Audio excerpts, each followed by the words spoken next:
Hello guys, myself Tarun. I'm from Computer Science and Engineering Department. In this video, I would like to say about solar mobile chargers.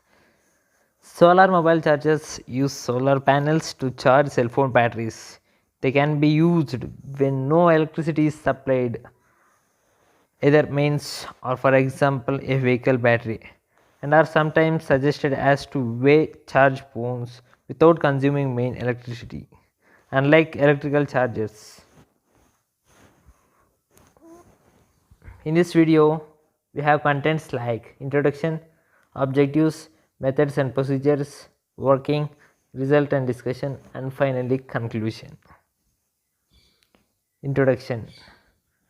As we know, in earlier classes we have studied about solar and sun. This is nothing but sun means solar. From the sun we get energy, and the sun is made up of hydrogen and helium, and it emits large amount of heat. A solar cell, which forms a primary part of the solar mobile charger, works on the principle of photovoltaic effect. It is made up of packet of energy called photons. When a photon is absorbed, the energy of a photon is transferred to the electron. Objectives: to study the basic operations of solar mobile chargers, to know the advantages and limitations of its use, to know the future scope of solar mobile charger, and maximizing the use of it in day-to-day life. By using the electrical for mobile chargers, we may get electrical consumed. So in this, with the help of solar panels, solar mobile chargers, we can easily charge the mobiles without any electricity. So we can easily save the electricity. Methods and procedures.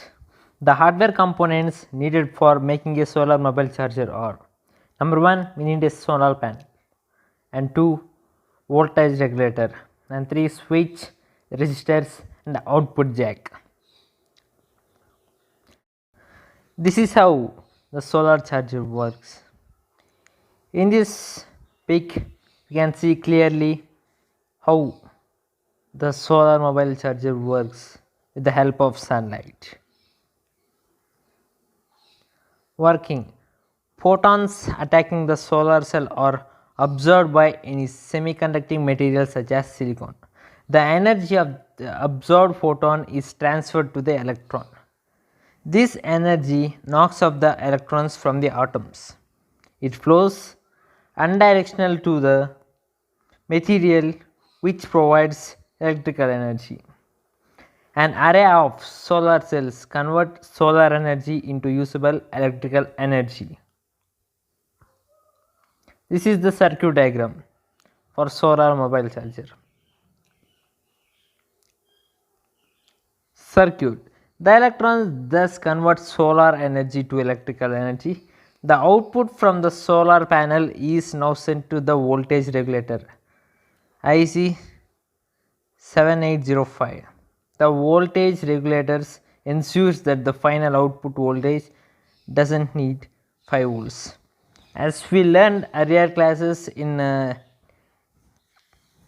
DPSD subject about ICs, very well we know about that. Okay, thus a constant voltage is supplied and the mobile gets charged, and finally we can get mobile charged.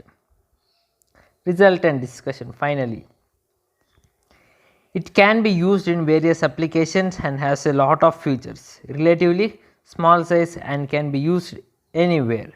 Requires no electrical startup power. Higher efficiency than photovoltaic systems of the same size. Low maintenance, emission free, and environmentally friendly. But one of the major factors that needs to be discussed in the about cost. The charging rate of solar charger much lower than that of normal chargers. These are few points that are to be discussed so that solar charger can be used without any more disadvantages. Conclusion: the battery must thus conserved and used efficiently. Battery life is high and also its adaptability. So solar mobile chargers is highly applicable in today's world. This is due to continual depletion of resources. Solar energy is renewable and can be used for simplest of purpose, that is solar mobile chargers. And finally, thank you. Like, share and subscribe. Thank you for watching the video.